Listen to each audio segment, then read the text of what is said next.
mennesker, der siger, at politik det er ikke noget for dem, eller det kan være lige meget, eller det er bare nogle gamle sure mænd, der vil bestemme det hele, eller der kan være masser af fordomme i politik. Men i virkeligheden så er politik jo enormt vigtigt.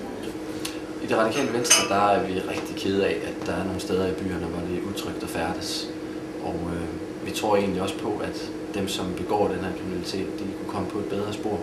Så vi vil rigtig gerne sætte stærkt ind i de områder, hvor der er problemer, så vi kan få det løst og komme til bunds. Og der er brug for en tværgående indsats. Der er brug for, at det bliver sjovt at gå i den skole, der ligger der igen. Det er brug for, at man har politi med, der er brug for, at man er socialrådgiver med, ser hvordan familier fungerer. Det er en bred indsats, der er brug for at få løst. Man kan ikke bare kriminalisere eller tro, man kan straffe sig ud af bandeproblematik.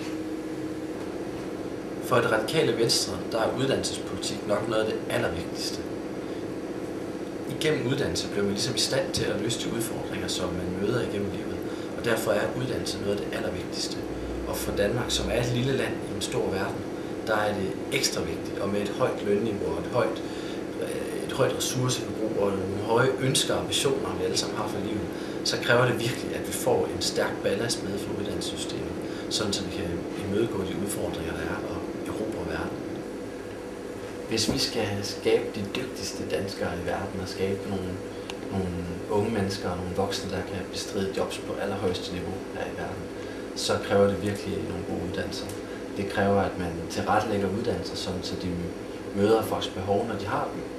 At folk kan blive motiveret af det, at de bliver inspireret af det, at der er nogle undervisere, som virkelig selv er motiveret og kan videregive deres begejstring og deres faglighed. En af de reformer, som vi rigtig gerne vil lave i det radikale venstre for ligesom at fremtidssikre økonomien og samfundet, det er en skattereform. Vi vil gerne have en skattereform, der er grøn, og vi vil gerne have en skattereform, der i højere grad beskatter forbrug frem for at skabe værdi. Høj beskatning på virksomheder og høj beskatning på personer, som gør en forskel, det er med til at lægge en dæmper på motivationen for at gøre en forskel. Og det går ikke. Det er bedre, at vi får det gjort på en anden måde, sådan så dem, der forbruger, dem, der har de bedste boligbeliggenheder, dem, der sviner miljøet mest, at det er dem, der ligesom betaler en større del af kagen, og at dem, der så gerne vil bidrage og skabe værdi for samfundet, at de også får meget ud af det selv. Samfundet bliver ikke bedre, end vi selv gør det til. Derfor så skal du også gøre noget. Du skal mindst stemme, og endnu bedre så blive aktiv i et parti, og du er velkommen hos os.